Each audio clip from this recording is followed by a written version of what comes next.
कैसा लगेगा आपको अगर सोचें कि आप सहरी तो कर रहे हैं लेकिन शायद अफ्तारी के लिए आपके पास खाना हो या ना हो, या जिस फैमिली के साथ अभी बैठकर खाना खा रहे हैं लेकिन ये यकीन नहीं कि अगले खाने में वही फैमिली मेंबर्स आपके साथ ना हो, या ये सोचकर देखें कि आपकी कंट्री में पिछले 5 महीनों से लगातार वॉर चल रही है और आप एक पल भी सुकून से ना सो पाए हों।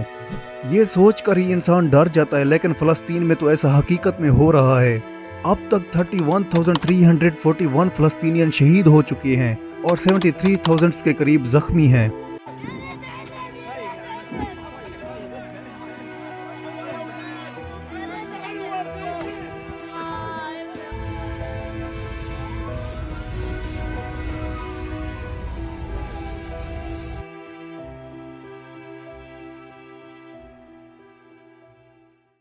आइए आज के इस वीडियो में फ़लस्तीन में जो मौजूदा हालात चल रहे हैं उन पे बात करते हैं। 7 अक्टूबर 2023 में इसराइल ने अटैक्स स्टार्ट किए थे। उस दिन से लेकर आज भी इसराइल के अटैक्स जारी हैं। 12 मार्च यानी रमज़ान के पहले दिन भी मजीद 11 लोगों को शहीद किया गया जो बेचारे अपनी भूख मिटाने के लिए खाना ढूंढ रहे थे। और 14 मार्च यानी थर्सडे वाले दिन भी इसराइल ने साउथर्न रफा सिटी में मौजूद United nation food distribution centre पर बम ब्लास्ट किया, जिसकी वजह से 5 और फ़लस्तीनियन मारे गए।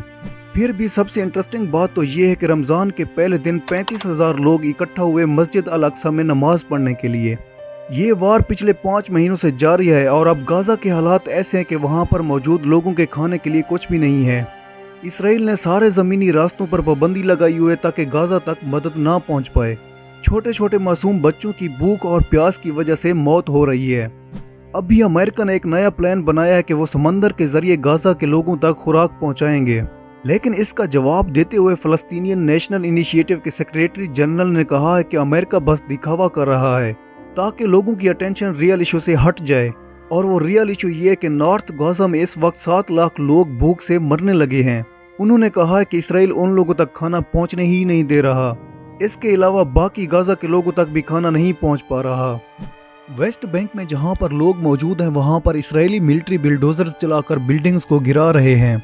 जहां से लोग पानी पीते उन जगहों पर बिल्डोजर्स चलाकर पानी को खराब करने लगे हैं। रमजान के पहले दिन भी 25 लोगों की भूख की वजह से मौत हो गई है। वहां के लोगों के पास इतना भी खाना नहीं है कि एक टाइम पेट भर कर खाना खा सकें।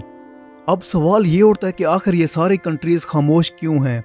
सारी दुनिया के सामने है कि एक कंट्री पर लगातार पिछले 5 महीनों से जुल्म किया जा रहा है, लेकिन फिर भी जानबूझकर आवाज कोई भी नहीं उठा रहा। अमेरिका और दूसरे कंट्रीज जो खुद को पीस मेकर्स कंट्री कहलवाते हैं, यहाँ पर क्यों चुप हैं।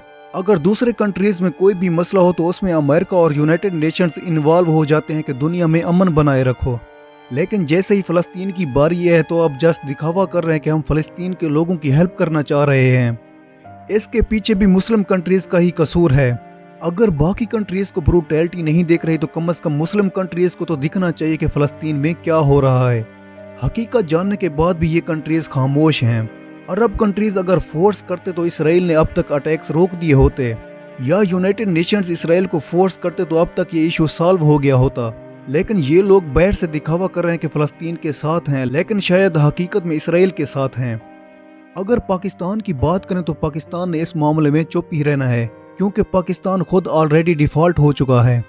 अगर पाकिस्तान फ़लस्तीन पर बात करता तो नेक्स्ट टाइम IMF से कर्जा नहीं मिलेगा। अगर अमेरिका और IMF से कर्जा नहीं मिलेगा तो पाकिस्तान ने शट डाउन हो जाना है। और सबसे इंटरेस्टिंग बात तो ये है कि कुछ ब्रांड्स जैसा कि KFC और मैकडोनाल्ड्स जो इसराइल को सपोर्ट कर रहे हैं, उनका पाकिस्तान में बाइकआउट किए जाने की बजाय वही ब्रांड्स PSL के पार्टनर्स हैं। अगर कोई स्टेडियम में फ़लस्तीन का फ्लैग लेकर जाए या स्लोगन लगाए तो उसे अरेस्ट कर रहे हैं। इससे बड़ी कोई शर्म की बात हो ही नहीं सकती। इन करप्ट पॉलिटिशियंस ने मुल्क को इतना मजबूर कर दिया कि खुद से कोई भी डिसीजन नहीं ले सकते। जब तक अरब कंट्रीज या वो कंट्रीज जो अथॉरिटी रखती हैं इसराइल को रोकने की, अगर वो नहीं चाहेंगे तो फ़लस्तीन पर ऐसे ही अटैक्स जारी रहेंगे। ये मैटर किसी मुस्लिम कंट्री का नहीं बल्कि ह्यूमैनिटी का है, चाहे आप इंडियन हो या पाकिस्तान या किसी और कंट्री के।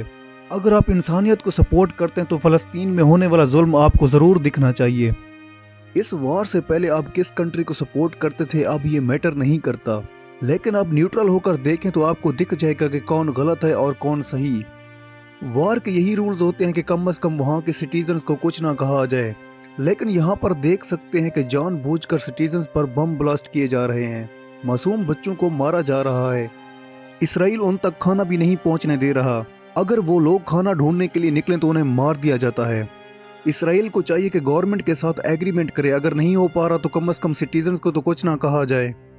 अगर हम लोग और कुछ नहीं कर सकते हैं लेकिन सोशल मीडिया प्लेटफॉर्म पर कम से कम इस बारे में बात तो कर सकते हैं। अगर हम बाहर निकलकर प्रोटेस्ट नहीं कर सकते तो कम से कम सोशल मीडिया प्रोटेस्ट तो कर सकते हैं। अगर आप ह्यूमैनिटी को सपोर्ट करते हैं तो कम से कम आपको सोचना चाहिए इस बारे में, चाहे वो लोग फ़लस्तीन के हैं या जो भी, लेकिन हैं तो इंसान ही। इस वीडियो को काइंडली ज़्यादा से ज़्यादा शेयर करें ताकि ये बात और लोगों तक भी पहुंच सके। अगर आपको ये वीडियो थोड़ी सी भी अच्छी लगी है तो काइंडली लाइक कर दीजिए और चैनल को सब्सक्राइब कर दें। और मिलते हैं नेक्स्ट वीडियो में।